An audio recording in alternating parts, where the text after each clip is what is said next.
So I want to talk about HDTV specifications so we can compare one HDTV to another. And more specifically, I want to talk about contrast ratio. It's an important thing to measure.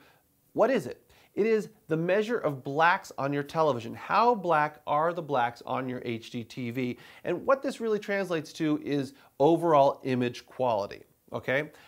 Here's the thing. Plasma televisions, they don't have contrast ratio issues. Their blacks are always black. LCDs, they have a range of blacks. From one television to the other, the contrast ratio can be dramatically different. How do we typically measure it? Usually you'll see a number, something like 3,000:1. 3,000 to 1. What that means is that the whites, the brightest whites on that LCD screen are 3,000 times brighter than the darkest blacks, okay?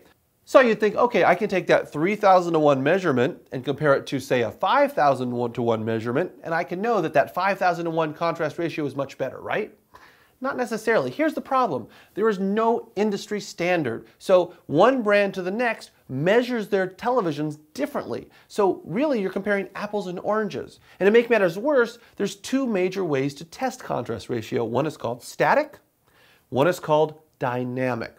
They're completely different, and the numbers they generate are completely different. You cannot compare them. What you do need to know is how to compare. So there's two ways to do this. Number one, compare brand to brand. So let's say you're looking for a Sony television.